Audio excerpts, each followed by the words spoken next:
seeing the mocap at the end of the trailer actually sort of highlighted to me how much intricacy went into making Eddy in like the older games.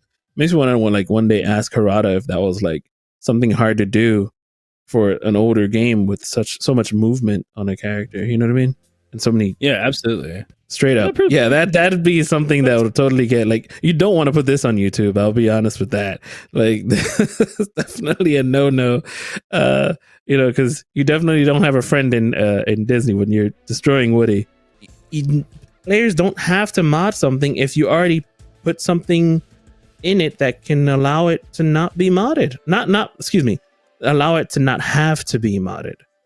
That's what I meant to say. Have to be. I'll say, for if Dragon Ball had better costumes, we wouldn't have to mod good costumes into Dragon Ball. This is true. And hello, guys. Welcome to another episode of Double Tap. Of course, episode 356. This is a podcast dedicated to the FGC. Of course, powered by Mash Those Buttons. How are you doing today, Mr. Static Gorilla? That's a loaded question, but I am well. Granted that I am here and we are going to talk about fighting games and the super packed weekend that we had. Other than that, I'm in, how do I say, lots of pain. No, I'm kidding. Oh, lots of pain. Oh my God. I just had some not work done. That'd be weird. Imagine, right? Those that are listening probably think my eyes like bulging out. No, I'm fine. But yeah, just a bit of a headache, but that's why I said it's a loaded question. But fighting games. Yes, of course, we're back with another week of more interesting topics. Many things to talk about. Of course, I am one of just many hosts, Meza, and unfortunately, we're not going to have Crash Tag on this week. He is currently busy, holding down the fort in a different game. But nonetheless, guys, we of course want to thank you for tuning in as we are going to be talking about quite a few things from Tekken to Street Fighter 6 to cabs and new games and indie games. So I hope you guys are excited for that. But we are going to first jump into the question of the week. We did a poll on Twitter as well, asking, and of course Spotify, asking if yeah,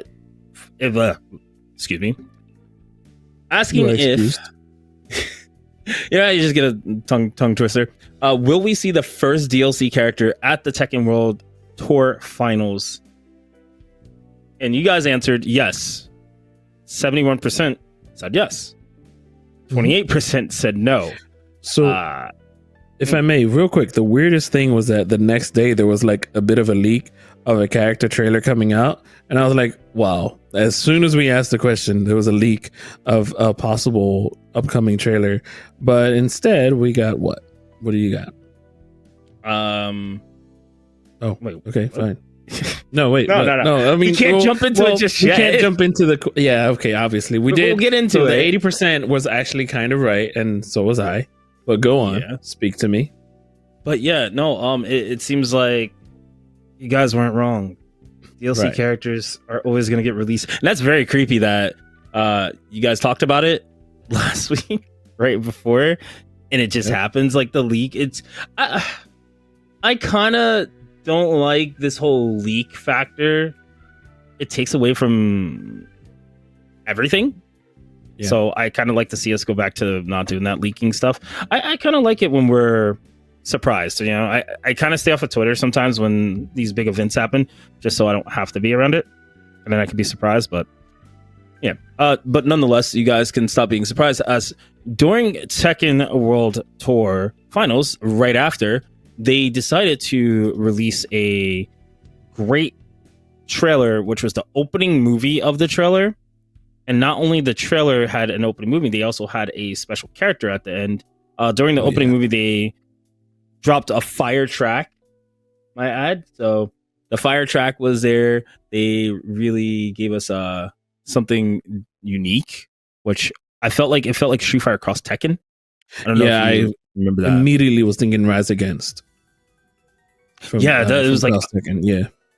It really gave me that impact. We kind of got to see a little bit more of this story with this, where you're going to see characters all banding together from one side to fight an army, which I thought was really cool. So like you kind of get everybody's trailer intros mixed in here, which I kind of didn't like. I kind of wanted them to just do something completely fresh, which we get like the beginnings fresh, and then from what we saw originally during the first announcement of Tekken 8, and then we saw kind of like character trailers in between that, which I was kind of like, it kind of got a little sloppy to me. I was like, you guys are half-assing it, but we still had that Tekken kind of vibe, like, you know, they're walking in the streets, and you know, it still kind of tells a story. But we start seeing, I guess, Nina is now, you know, running the ship, sending all the, you know, making all the jacks follow. Yeah, well, she's always been the Kazuya like stan. Remember, she teamed up Kazuya in Street Fighter Cross Tekken. That was her partner. Yeah, but she kind of became. She was more like the assassin at that time, right? So we're seeing her shift a little bit of the roles. I don't think I like what they did to show the characters, and I hate what they did with Assassina because they didn't really. This isn't a story anymore. Right? Is it 2000s for you? I know. You know what? I like it. The intro. Yeah, I like it. Except I just didn't like that one part. I don't like that right there. Sorry, I smacked my mic. I didn't like Law versus Paul. That didn't make any sense to me. Like, is one thing weird that they're on the right side or wrong side? I'm like, oh, okay, cool. Well, maybe they're taking a little bit of different sides, but I definitely. I mean, it's an all-out war right now. You know, we're seeing everybody take a side, fight most of the jacks, fight each other. It's still Jin versus Kazuya, so some people are probably going to see it the way they see it with Kazuya and see it the way they see it with Jin, and we kind of see them build that up over time. So I guess now Tekken 8 is like the fate of the chains being broken. Like, I don't know, man. It's I feel like it had to have a name, right? But they were kind enough to throw us a little bit of a bone, showing us like the 3D model work for Eddy. If you guys don't know who Eddy is, he's the capoeira of the game, but he has a new look. He has a little bit of some changes to his moves, but they show us all the 3D action from behind the scenes of someone actually mocapping him, and he now looks like Killmonger. Yeah, thanks. Great. It's great. I'm an Eddy main. I've played him since Tekken 3, back when I was mashing with buttons, and then I became like, all right, let me learn the character, and I actually learned the character. Did I play well with him? No, I'm not John Ding, but I feel like it's fine to have a bit of a redesign is fine. However, man, that costume or that hairstyle is been overused as of late. I'll be honest. I think it's okay to you do. I mean, listen, you can always wear a good hairstyle very well. And I think he wears it very well, but it feels like it's an overused type of display. That's just me. I mean, however, what's that? Okay, now I was just gonna say, I think it kind of fits the theme. He's had this long hair for so long. We haven't seen him ever with short hair. I mean, I was kind of tired of it. We did it for 20 plus something years. It's time to change. Well, listen, at least it works. Unlike Paul's, which is like the Karen or something. Like the Kate Gosselin. Yeah, not Ryan Gosling. Yeah, not Ryan Gosling. How dare you? Oh my God, you don't remember Kate plus 8? No, Kate plus 8. Okay, I'm just saying it's just. Yeah. I don't know. I like that they did the mocap stuff. I thought that was really cool, showing us behind the scenes, showing us a little bit of how the frame works. That's something we don't see except for maybe Skullgirls. Right. Oh well, they showed it for Street Fighter when they were releasing, like doing Rose and some of those characters that came out at the end of Street Fighter 5. Yeah, the end of Street Fighter 5 when they were sort of forced through the pandemic to release like 4 different characters. And then so seeing the mocap at the end of the trailer actually sort of highlighted to me how much intricacy went into making Eddy in like the older games. Makes me want to like one day ask Harada if that was like something hard to do for an older game with so much movement on a character, you know what I mean? And so many, absolutely, so many moves that he has. So that's pretty cool. I'm kind of curious because we saw when they were doing the trailer, that he nearly misses Nina's face, and I'm kind of curious if that is a scene from the actual story or if we're getting intros. I think that's because that's something intro. Well, if that's the character intro, this is kind of what Crash Tag has talked about for ever. Like, we need to get those special intros back, and it seems like we're getting that more and more with Tekken. I wish we had that more and more for Street Fighter 6, but maybe we'll see it with Akuma when he comes back, or maybe Ed. And Ed and Luke might have something, and they might be like, oh, we started looking at redesigning that. But I definitely think that Eddy has a really fun, he has a really good track history with the players of the community, and also just casual players. I know as a casual player for Tekken originally, when I first saw Eddy, I was like, gotta play him, man. He looks really cool. But then I was like, he's easy to mash buttons with. I suck, so this works perfectly. We're a bond. We're like jointed at the hip. And then Christy came out, and I was like, where's Eddy? I was like, oh, is this like Eddy's daughter? Is this Eddy's student? Is this Eddy's daughter? What are we doing here? But what an experiment Tekken 4 was, huh? Sorry, I didn't mean to cut you off, but what an experiment. No, you're right. Yeah, I mean, well, we're back, right? Tekken 8, and I definitely can say Eddy's looking pretty crisp. I almost want to say he looks like a brand new character because of the outfit, the hairstyle. They kept a lot of the semblance of what he used to wear, and they just updated it. They made it more modern. Everybody's more modern, and I kind of like that stuff for Lily. She is not modern at all. She still looks the goddamn same. Get her a better outfit, please. But nonetheless, I do like that the story was kind of revealed a little bit more. We could see that certain characters, Reina particularly, is sitting on a throne of her own. Kazuya's fighting for something, and Jin's kind of fighting everybody. He's fighting with everybody and against everybody. So, but nonetheless, we definitely have some characters that are coming out over the course of spring, summer, autumn, and winter. So they're really, really far out. And with that being said, I wanted to just pose this question before we go on break. And this is going to be the question for you guys to let us know for a poll that we're going to post on Twitter later. Should DLC include more than playable characters? I want to know yes or no. And, we'll break more of that down next week for you guys to kind of get into that. I think that's a pretty hot topic that's not always brought up. And we saw it brought up in the past and kind of fizzled out. So, yeah, I want to see what people think on that one. But, guys, we're going to take a quick ad break here. Don't go nowhere. We're going to have more action, bringing up more Tekken and some of the World Tour Finals results. We'll be right back. Of course, guys, welcome back. More double tap action. Of course, we're going to be talking about the Tekken World Tour 2023. That prize pool. It's looking a little weak. A little weak. Before that, come on, man. We gotta at least talk about some results. And then be like, maybe they made a bank or not. What do you think? Go ahead, talk to me.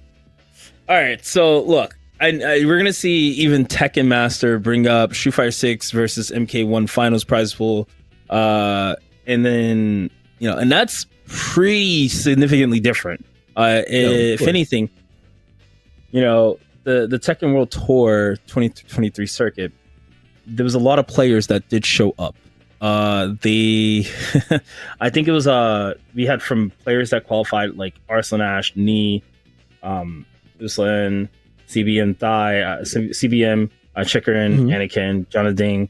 All these players showed up to play, and I almost wanted to cry because it's hard to see Tekken 7 kind of go out of that rotation. And we kind of got like the best of the best, I would say. I almost want to say it's what was the best thing we're going to get. So there were, they did have like the finals groups. There were like round robins first with like 5 players each in 4 different groups.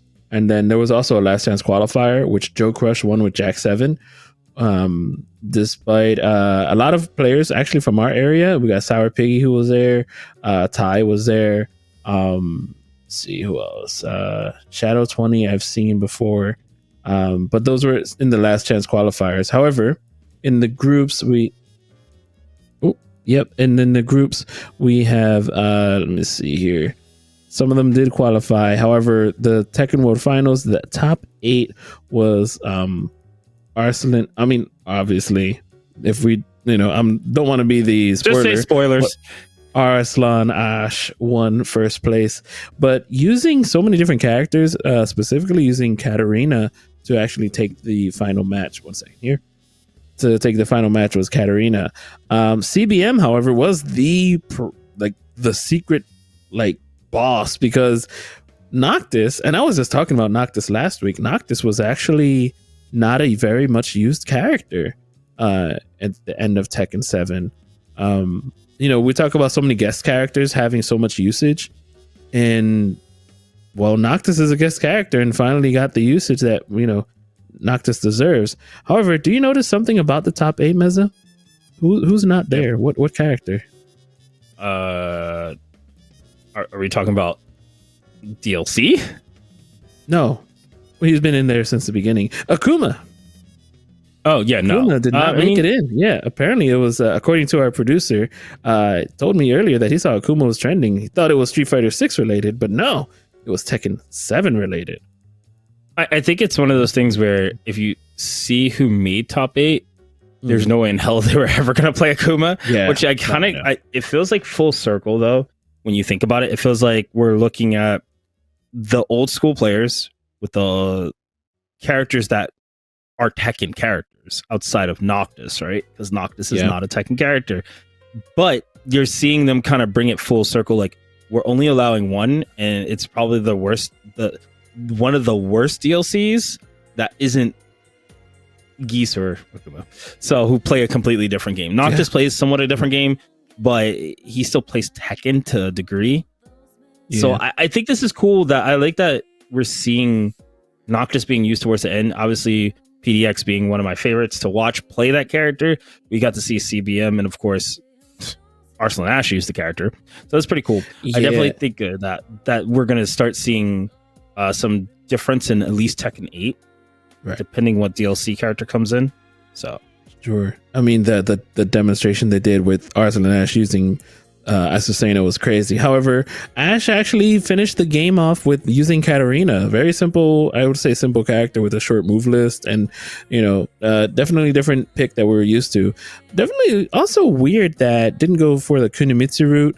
I feel as though I'm surprised Kunimitsu didn't get nerfed from Evo to now, because hot diggity dogs was she overused all the time. Let me see. Actually, there were 2 in the top 8, but even that tournament was almost boring because there were so many. Evo was almost boring because there were so many Kunimitsus in the top 8, top 6. Pardon me, Evo special. You also have to remember that with the players at hand, Arslan Ash usually plays top tier, but a lot of the top tier stuff was getting nerfed pretty hard. And for matchup wise, I think that Kunimitsu versus Jack, at least my experience, it's not always the best because she throws she's always kind of setting up for something, and Jack can do a lot of interrupts. So I think it's kind of nice to see that he brought out Katarina, who's very simplified. I believe we saw Anakin lose to Genghis Khan in top 8 for Evo. I gotta double check that, but that's Katarina's strong. She's just strong. So I kind of see why he pulled that out and really abused that situation with that character. And I mean, all the characters he plays are pretty abusive in this game. So yeah, it's really cool to watch some of that. I didn't get to finish all of it, but it was definitely an experience watching it from who won backwards. Of course, always love seeing me, not getting the place that we thought we would, but he's playing Marduk, so that's interesting. He played Marduk. We've never seen him play it really like that. Yeah, and Zafina, I mean, I forgot about Arslan using Zafina. I mean, definitely well known in that. There were also some trailers, but again, pretty much revisiting all of that. But we do want to talk about the prize pool, at least. We didn't sort of tease that, Meza did. First place for Tekken World Tour got 50,000, which is, congratulations, clap, clap, clap, clap, clap. And then you got, Capcom Pro Tour is like 1 million. Oh no. But second place, 13, third, 6th, 4th, 4,000, 5th, Tied for fifth is 3,000, then so on, 2,500, 2,000, 1,250, and then 750. Despite first place, okay, great, million. I feel like there's not much of a falling off like there is with CPT payouts. You know what I mean? Yeah, like when you get into CPT payouts, it's like scoop, douche, and it's like, dude, you just lost a drive rush and now you're like down 300K or something. Like, it's wild. I think people forget that the prize pools that Capcom's pulled out, yes, it's unprecedented for a fighting game, but you have to remember somebody had to pull the trigger because someone needs to see how it's going to work, right? Where's the money coming from? I think they did a great job in the past with using DLC as a way to, benefit for Capcom Cup for players to earn money. You go buy costumes. We saw it with Dota 2, which that kind of has changed, and not for, I wouldn't say for the better or for the worse. That's a different thing. But we're seeing Capcom be the first company for fighting games to start incorporating this a lot harsher, trying to go for the bigger prize pool. Do we know what's going to happen after this year? That's why I kind of get to this point where I'm like, it's Capcom Pro Tour. Like, I expect Capcom to do this. They were the first fighting game to come out earlier this year, before 2024, and to really set the tone for the whole half of the end of the year into this year, right? So with them being at 1 million, we have to see what happens after that. And like you said, Capcom does have a fall off. Usually Capcom Pro Tour will fall off with the pricing, so we might see it go from 2 million to 500,000 next year. But I'm saying from 4th to 5th and 6th place. Oh, like the amount? Oh, yeah. No, yeah. Of course, the fall off is significant, but I mean, they're not including top 16. They're including top 8. So at the end of the day, yes, these are really good, substantial prices. Do I think that first place should get 1 million? Yeah, because then it looks like it's really good buffered numbers. It looks really good. First place, obtain something that's not obtainable by anybody else, and it's an obscure number. Yeah, it looks great. It does, because if that number said 600,000 or 700,000, and then it kind of balanced itself out, or even 800,000, it balanced itself out, people would be like, well, "Why didn't you just make it 1 million?" Like, we understand the whole tournament is supported by 1 mil or 2, right? But it's like, why not just make it that way? But the first mil is guaranteed, so that's why they did that.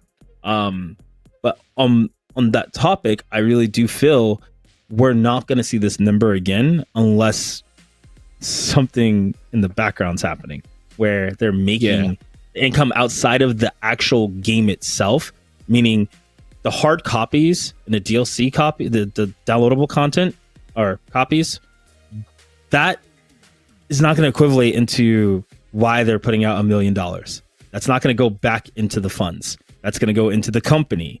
So I'm curious if the DLC that comes with it, if that's going to acquire the next mil for next year, right? So I want to see what after this tournament happens, because everybody's saying 30K is a joke, 50K is a joke, and I'm just like, if I told you could win 50K, great example. I'm going to Frosty's this next week coming up. Oh snap! I have 49. I think there's 49 people signed up for DNF Duel. We're not even going to break over $1,000. So that sounds like old FGC to me. Yeah, right? You know, it's like travel to play. That's it. Travel to get your money back if you can, if you win. So it's like, when I see the number like 5K, because at one point 5K was like kind of like a really good number. We're like, oh, we're starting to see that we can make money. But then you see something like 50K.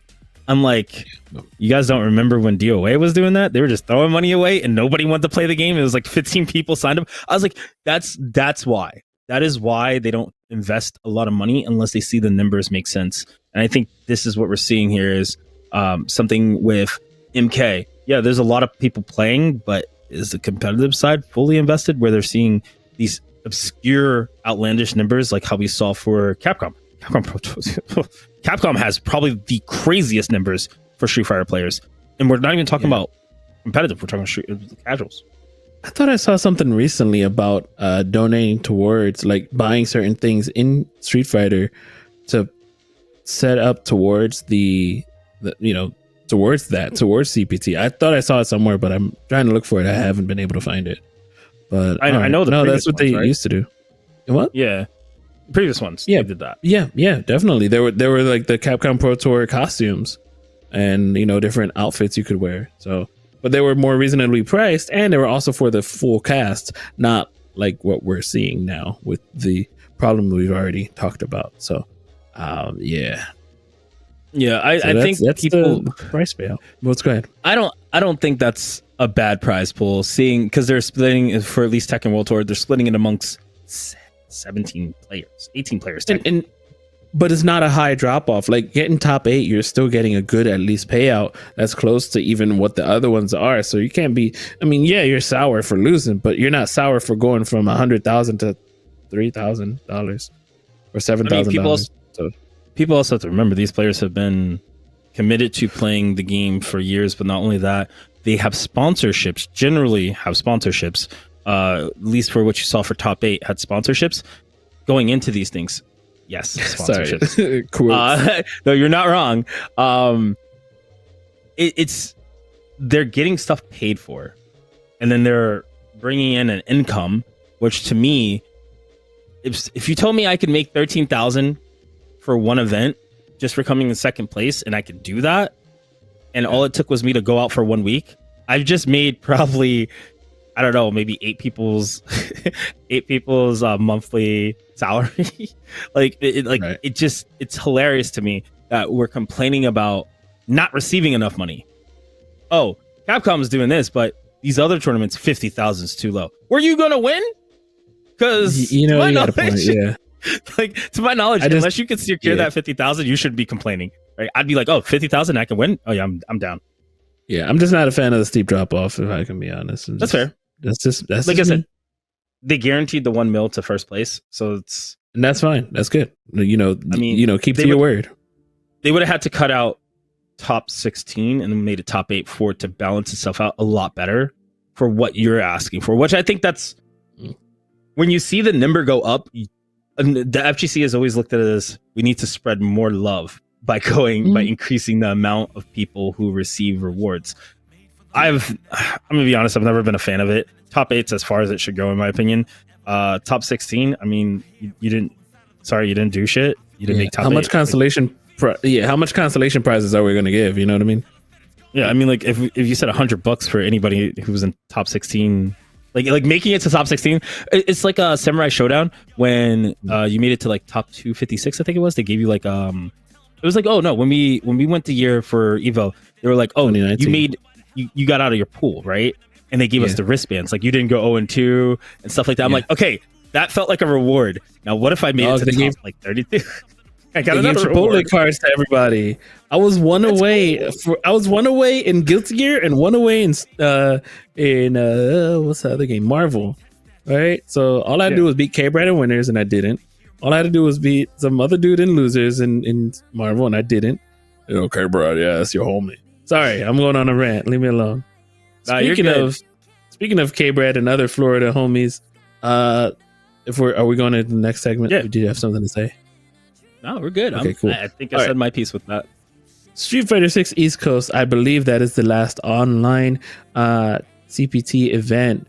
We have Senor Knuckledew in a nail biter of a match, by the way, taking it for East Coast. Now, granted, there were a lot of players in here that we are sort of, I guess you could say, well versed with because we are East Coast ourselves.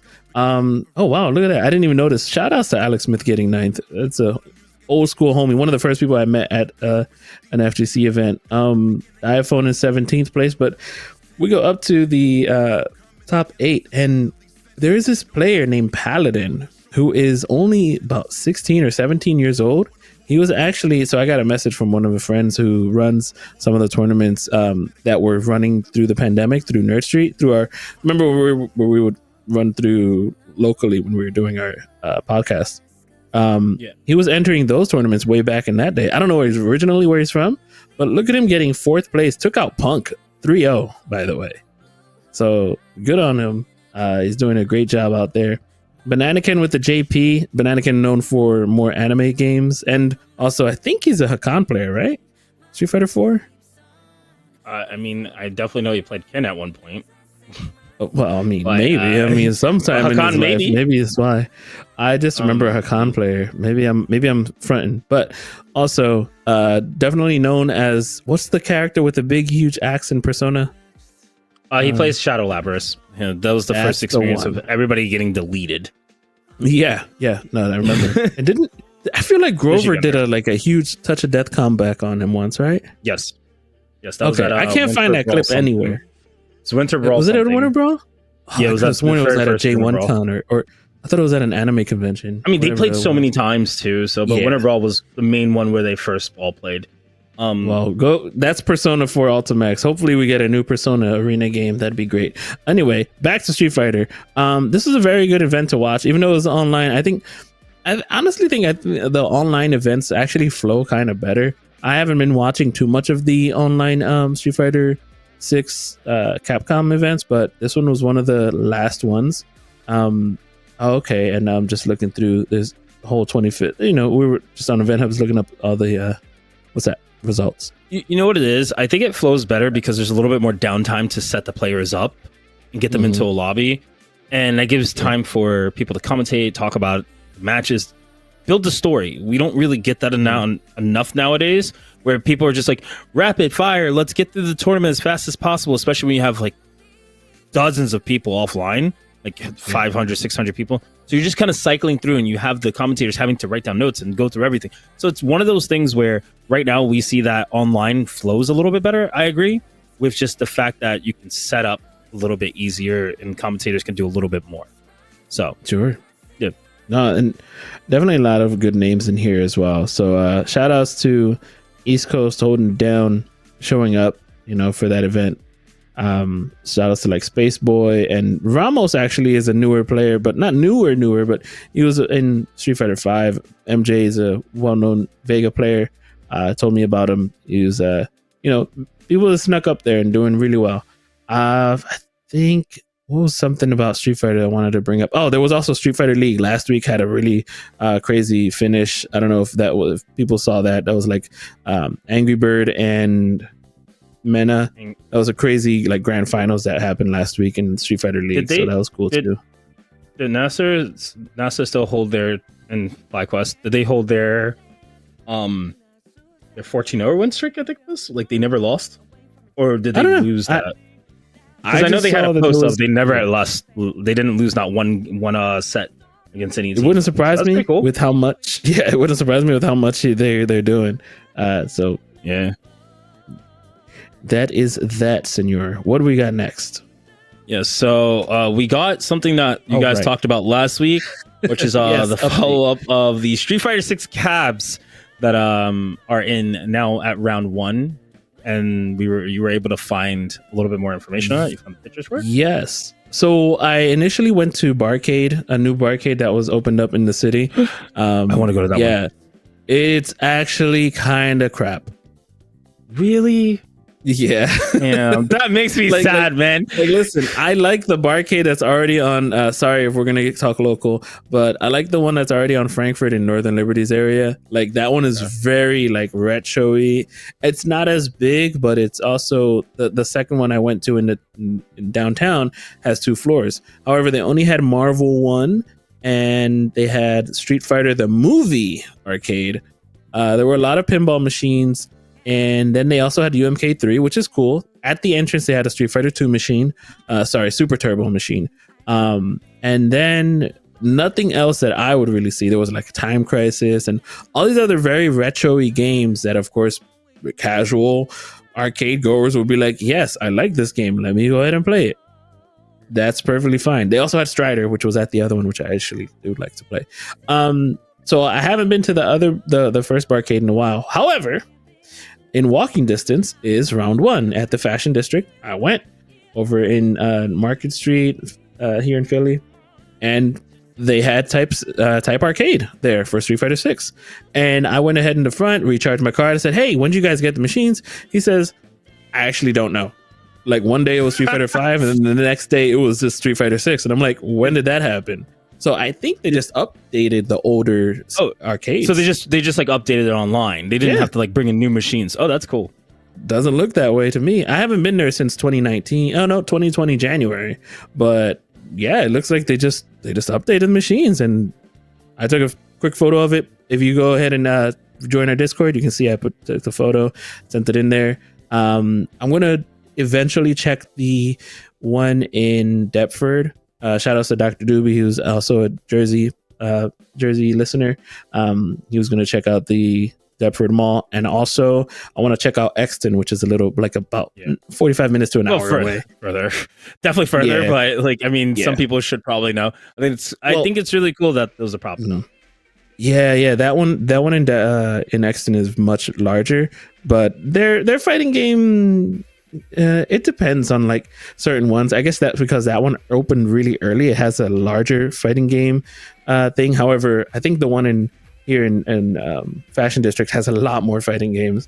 They had Marvel 2, Guilty Gear, CVS 1 was very odd, and a couple of other things. But yeah, I like the option that Exton has, and they have the karaoke, so you can do all of that there too.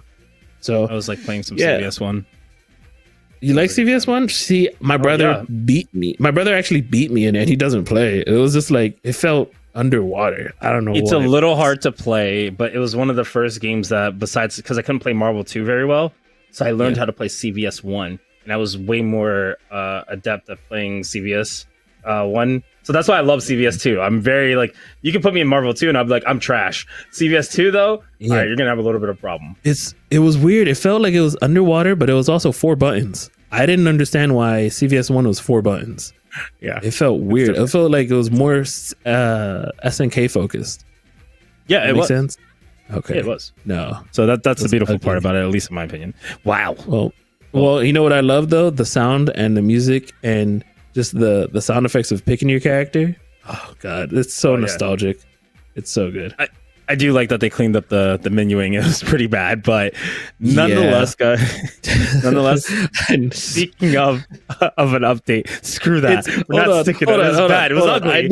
I need to touch on that very quickly because it's like when you first learn how to draw and you draw a horizon line and you do perspective drawings. That's exactly what that game is. It's so bad.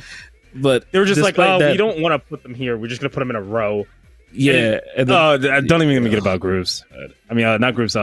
Ratios. Ratios were really, really bad. Yeah, like CVS skinny 1. Characters are like ratio 1, and like huge characters are ratio 3. Like, I just want to pick Gaio and Ryu. All right, thanks. Or Terry Iori, and you gotta like stick with like Dalsim and Sakura. You're like, oh god, no. Yeah. Sorry, it was really weird back then. CVS 1 is a very interesting game. But But guys, we are jumping into something a little bit more interesting, kind of talking about a versus game. If you guys remember, we talked about the Sega Vs Capcom indie fighting game, which was probably a few months ago that they brought it, that this person started working on it, which is just Sega Vs Capcom. They were nice enough to add a really cool Mega Man X4 version of Mega Man. Obviously, we have some more hit particles for Sonic, and also the Rising Force from Mega Man X4 that you get from Magma Dragoon. I don't know if you remember that. Yes. Yeah. So that was the more Capcom fighting game era of adding Zero and all the stuff and showing all the moves. So keep in mind, this is a non-profit Eichmann Go project by at Mad X Ruler. But not only that, Mad X Ruler is actually in the process of releasing a nearing completion type of I guess to say beta that he's going to announce later on, which will be really cool for us to maybe we'll play it and see how it plays, because it has a lot of tag system mechanics to it. Interesting characters that we didn't expect to see. I mean, I don't really care for Sonic, but I might play him because he looks cool. He has a spin and everything. So I think it's pretty cool that they had a lot of he has a lot of people working on it, but he's also putting in a lot of work to help himself with that. So this is definitely something, if you guys haven't checked it out, go to their Twitter and check out at Sega Vs Capcom, which is, it's dope. They're at 18.1k followers. Make sure you guys go support them. We like them. We're supporting them. It's pretty cool of a game. No, we're not sponsored, but hey, we're still going to support indie games here, including if it's a cross versus game that has Is that a roller coaster in the background? Yes. Oh man, I'm in there. He's like, oh god, can I ride the roller coaster? That's all I want to do.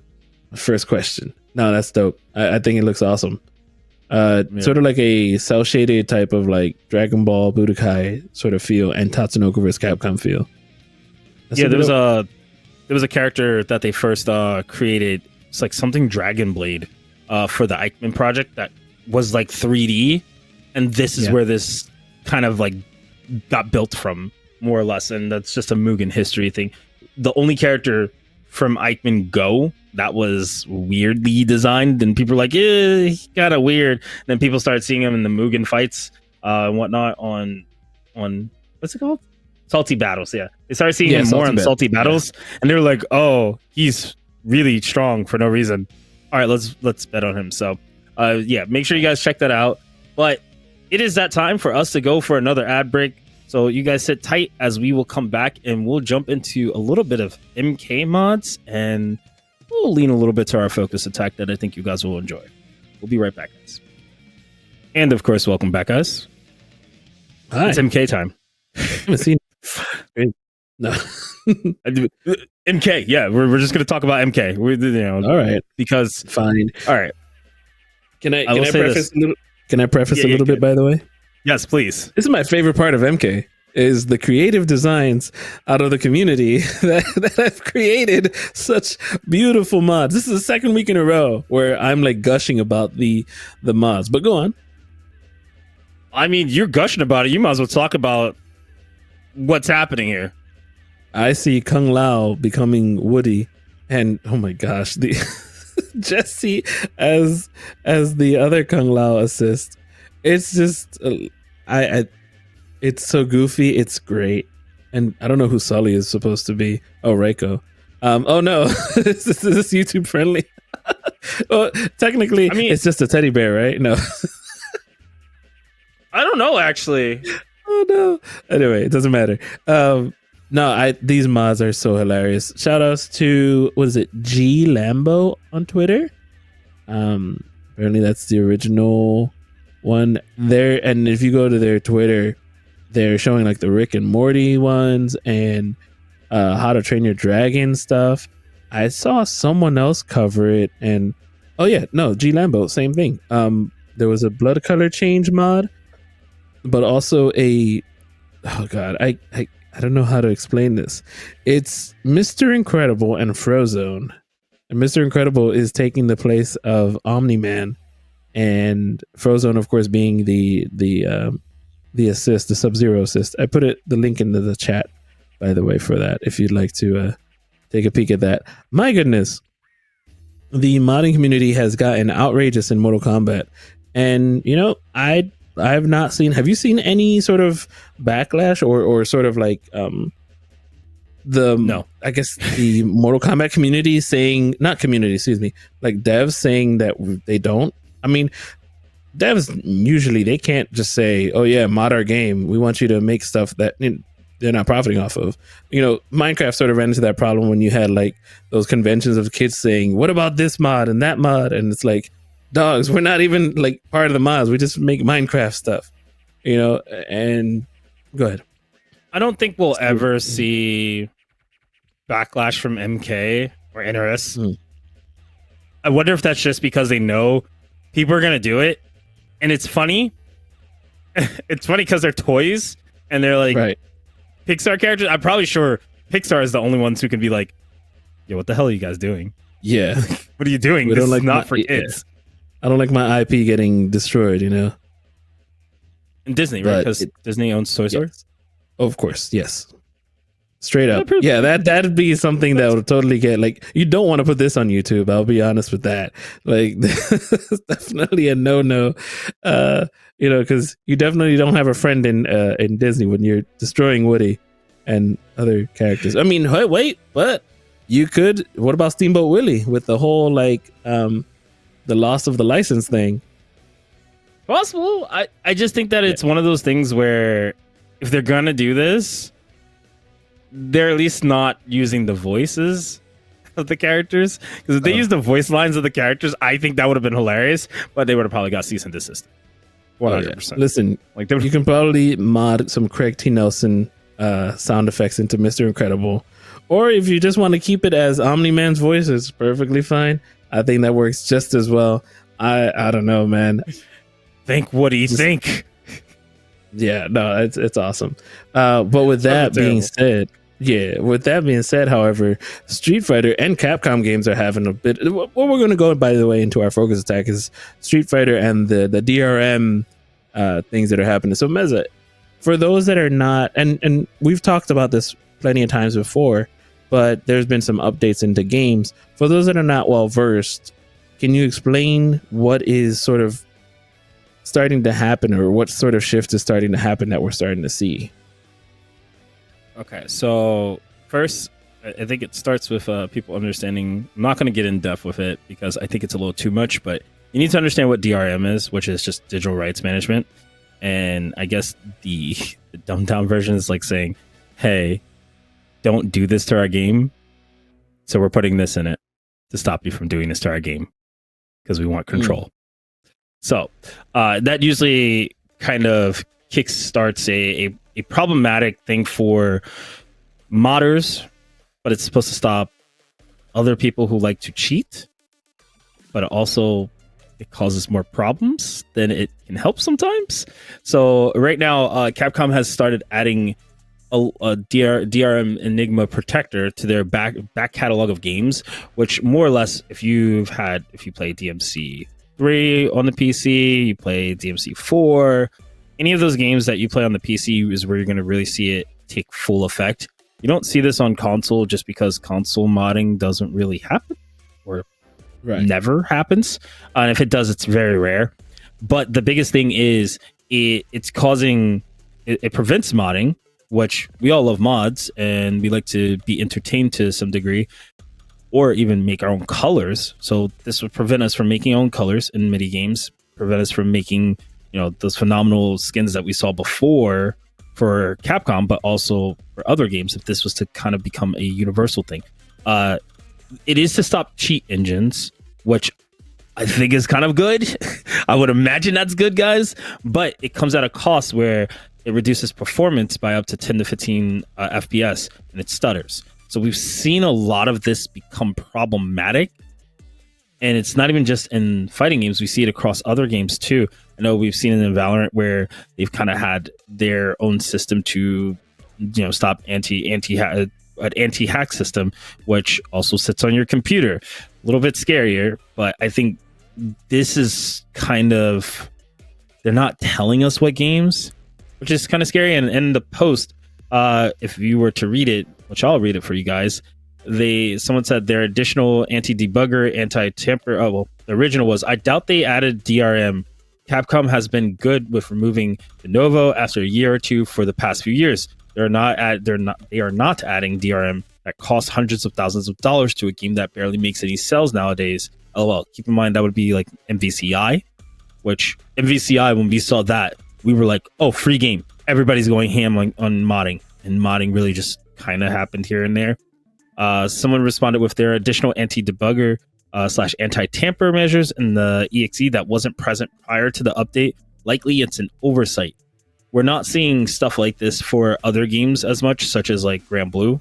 Grand Blue hasn't implemented anything like that, whereas Capcom's going back and doing that to old games. And 13AG was kind enough to post this post, which says the Enigma protector, internal protection error. Please contact the author. Okay, seems like it's this. So not sure really what that entails of where it's going, but further down, they explain that Capcom was striking channels for was striking channels for mod usage for some weeks ago anyway. So I don't really understand what Capcom is trying to do here. You can't stop people from modding, but you can. And then you're also attacking their channels, where we're not talking about such as like a cease and desist. We're talking about YouTube's a lot harsher on this stuff now. If they claim something, either you're taking it down or you're giving them revenue for that. It's kind of pretty toxic. A lot of people do this nowadays, especially if they feel like something's not fair use. So I feel like we're kind of getting into this really messy era now, where you're getting hit with DRM. You're getting hit with, if you have something on YouTube that was prior, maybe an older game, you might get hit with a strike, a copyright strike, which is so insane to me, because we've played Marvel for years. I couldn't imagine getting copyright strike for that. And then, with all the mods to at least Marvel vs. Capcom, Ultimate Marvel vs. Capcom 3, does that get completely shut down for a cease and desist? Or does that get tagged for all the tournaments that we've seen being run for TNS? Do they just kind of catch a stray bullet on YouTube? Like, imagine if they caught like 3 strikes off of this alone for multiple different games that they played for Capcom games. It would be almost detrimental. Kevin Ha or Avengers, they have their modded tournaments like almost, I think, every Monday or something like that, like a mod or community mod tournament. I don't remember exactly what, don't quote me on it, but yeah, they have mods from Marvel 3 and they play tournaments with it, with the new characters and all.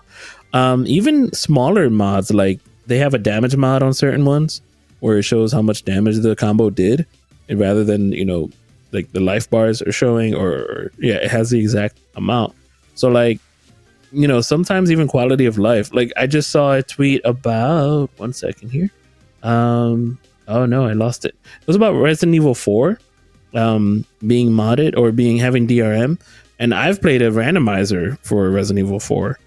And like, if I start my game, I don't know what's gonna happen to it. I thankfully didn't make any. I don't think I made any videos out of it. And if I did, it was just Twitch clips. But is my computer okay, Meza? Sure. Okay, great. Sure.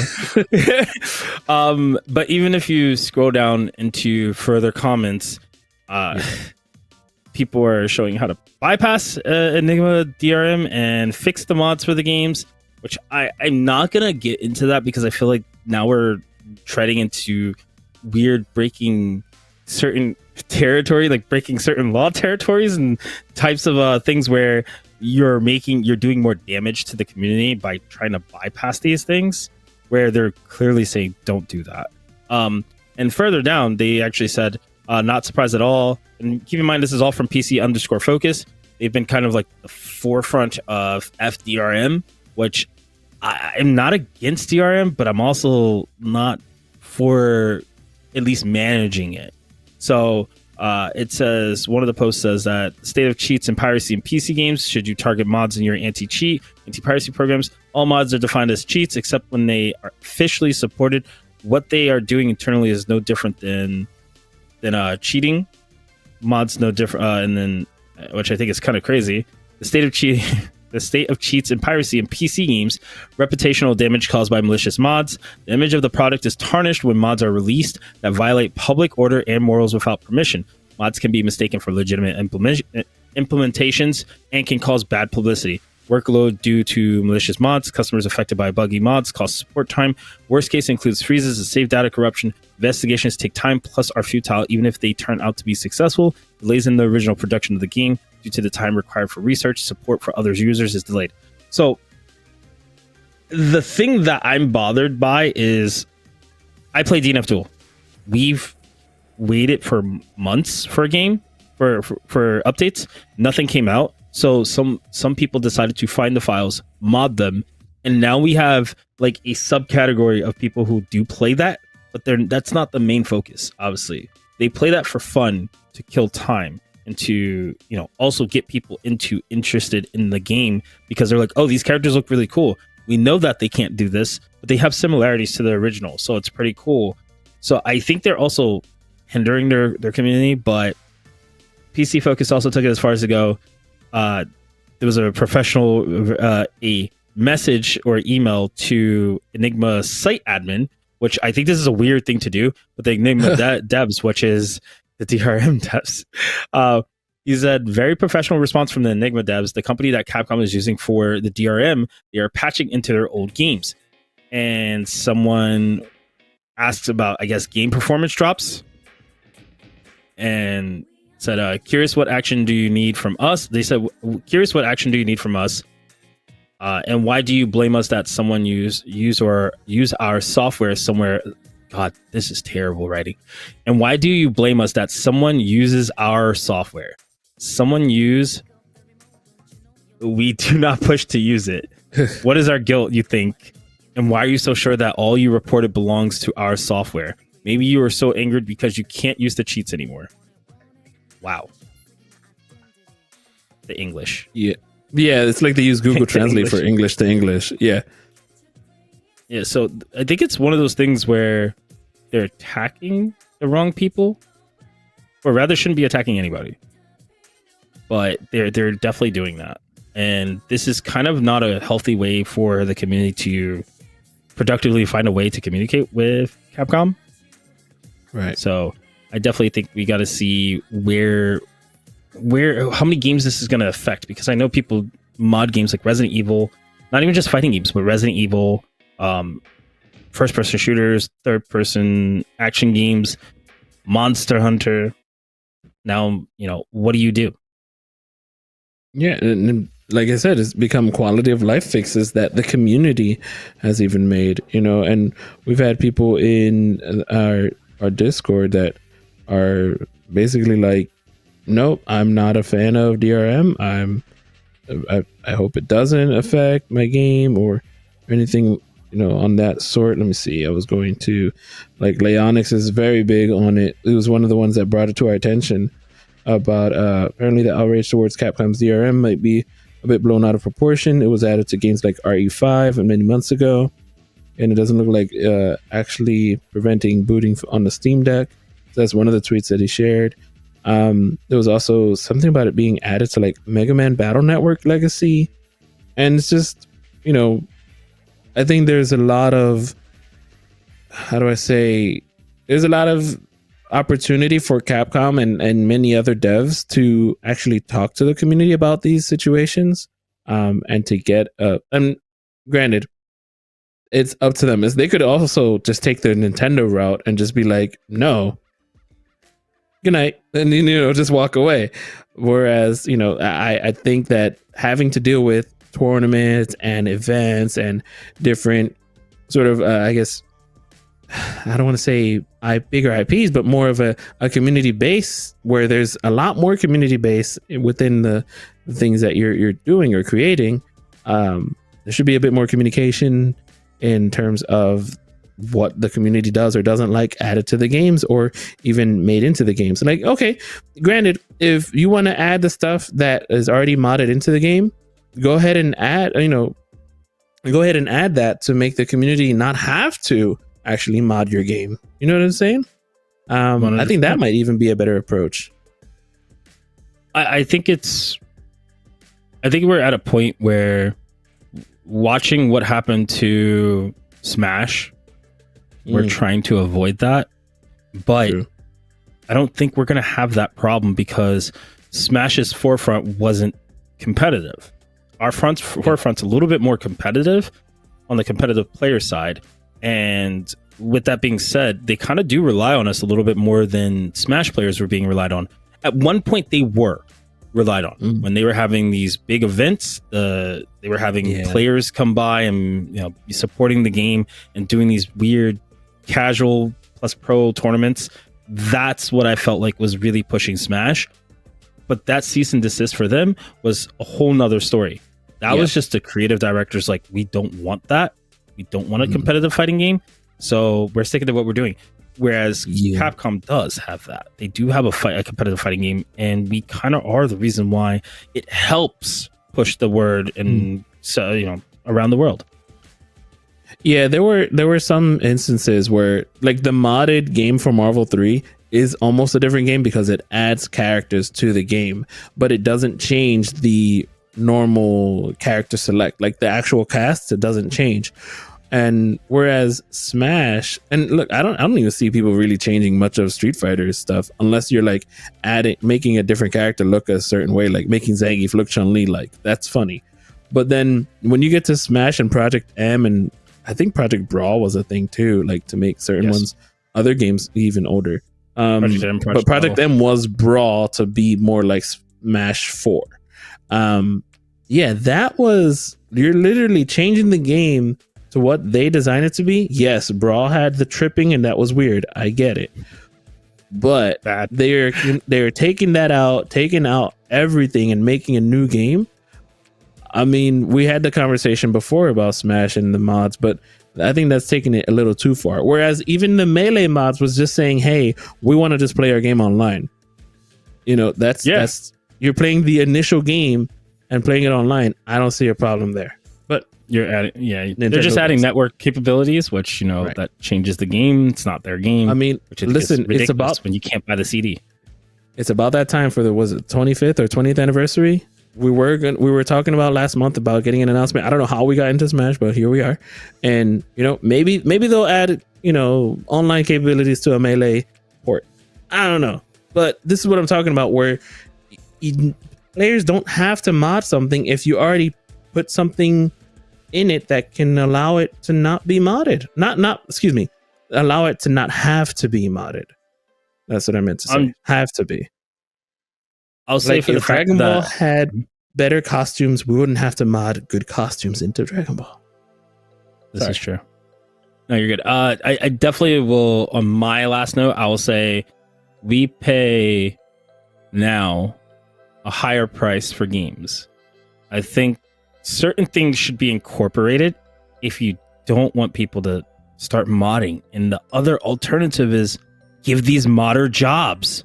Like, that's the only other way to stop having this pushback, because I'll be honest, you're not fighting the modders anymore. You're fighting a majority of the community who actually genuinely love when we used to talk about mods every other day on this show. Yep. And I kid you guys not, mods have gotten a lot more scarce. I wouldn't say it's just because of DRM or anything, but it's playing its own role. And I've always liked going back to playing older games and seeing what mods were there, because that interests me just as much. Like Resident Evil is a good example. I love the fact that they have mods, because I'm like, maybe I want to play, I don't know, Ada in a Chun-Li outfit and shoot people like that and shoot zombies, right? But I can't do that if they DRM the whole catalog of games. So now if I touch that game and I mod it, I'm essentially losing access to the game. True. I might lose access to the game, where it might go, this game is no longer playable. So we, like, I don't know, maybe I'll say this: for the games that require logging online, that actually use constant DRM, where it's always being updated, you might get completely shut out. Whereas if a game just gets DRM and you still play it, you could probably still mod it to some extent, but we don't know what is going to be the cause and effect if it reads it as, this is an anti-cheat. Is it going to completely kick me out of the game, lock my game, or is it going to tell me take these mods out so that I can actually play the game? So at one point, modders are going to figure it out, and I hope that Capcom really understands, if you do these DRM things, you have to make sure that you're not affecting another subsect of community that also affects your game in a positive way. Yeah, a lot of the comments are all like, you know, we don't condone piracy. We've said it before. Dre has said it before. But a lot of the comments replies were like, oh, time to go back to that. And I'm like, wow. All right. Well, that's unfortunate. Damn, it just hit me. I really think, and this is my honest, truth last statement, I truly believe now we're going to come to this era where people download the game, and before it gets DRM'd, you're going to see them upload the original copy that's not DRM'd for people to be in, whether it be cracked or anything like that or pirated. They're going to have copies of the old game where you can mod it, and Capcom can't do anything about it unless they start making games online service wise. So that's the scary era that we might be going towards with this DRM system. it's either that or they might even stop putting it on PC. But that's another whole player base that you're alienating if you're not going to put it on PC, because not everybody has a PS5. Me. Well, so yeah, I don't sorry. have one either. But I need one for Final Fantasy. I'm gonna find a way. I'll find a way. Yeah, same. I mean, unless we just wait for it coming on PC, but whenever that will be. No, spoilers are everywhere.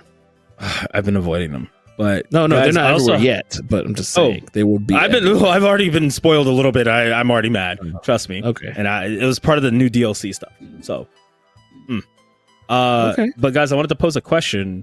Question of the week.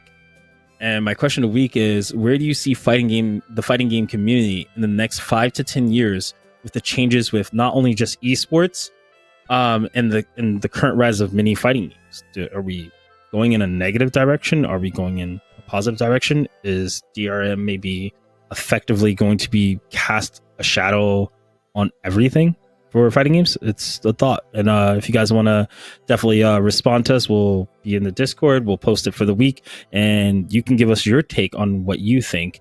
And of course, we're going to put it on Twitter too to see what you guys, what your feedback is, so that you guys can let us know if this is something that effectively is hurting you thinking about it, or effectively making you almost not want to buy a Capcom game down the road. But with that being said, guys, this is going to be, of course, the end of the episode. We ran a little bit longer than expected, but nonetheless, we appreciate you guys for tuning in and watching or listening to all of our takes, whether it be hot or good. But you guys, of course, without you, we could not do this show. So definitely thank you guys for tuning in. Can you, if you would like to support us in any way, you can of course support Gabe at Static Gorilla on all platforms. And where else, Gabe? Yeah, that's mostly it. All platforms, Static Gorilla, STATICGORILLA. Whatever I just said. Yeah, I just spelled it fast. You're gonna be playing anything this week for the plebeians so they can watch in Friday is Marvel, always Marvel. However, there is a recent upload, not by me, but by Untamed Gaming, of a match that I had with an exhibition match with a young legend. He is the son of Living Legend, if you are well versed with the Chris player from that plays in Marvel. Yeah, we had a run back from our match at Combo Breaker. Go check them out. That's a channel that needs a bit more views. I'd say go check out Untamed Gaming. They're pretty good. They do hold exhibitions every week, so go give them a shout. Of course, you guys can catch me at MezFGC on all platforms, going back to Twitch, of course, still on Twitch now, no longer on Kick. And of course, I'll be starting up the Jujutsu Kaisen 2v2 tournaments, as well as 1v1s. Once that game comes out February 2nd, though, first tournament will be on February 3rd, as well as going back to DFO. We will be bringing some more Dungeon Fighter Online action for you guys to keep involved in. But of course, if you'd like to, make sure you also go on the website and at mashthosebuttons.com and check out the other podcast, additional podcasts, if you're interested in anything else. But of course, we highly encourage you guys to give comments, feedback, any questions you can, so that we can further support the show and you guys can further support us by doing so. Of course, if you want to get a little bit more personal with us, you can also go on the website and check out our Discord at discord.gg/ I believe it's Smash Those Buttons. I feel like it's short. MTB. I had it, man. I had it. I swear I had it. It was in my head. Us two, we always lose it, but I swear I had it the other day. But of course, you guys can do more by sharing with others, letting them know, hey, this is a good show for you. If you want to give us a good rating for that or not, we're just supporting that way. We appreciate you guys on, of course, listening to us, whether it's on Spotify or any other platform, including iTunes. Don't forget, you guys can also support by just going to mash.gg and hitting that /support to check out anything that you might be interested in. Of course, that was really, really great to do, as always. So it's just a fun show, guys. I mean, if you enjoyed yourselves, of course, I'm Meza, and this is, of course, Static Gorilla, and we are going to be out for this week. Hopefully, you'll be seeing some Crash Tag with us next week. That being said, peace, guys. Later.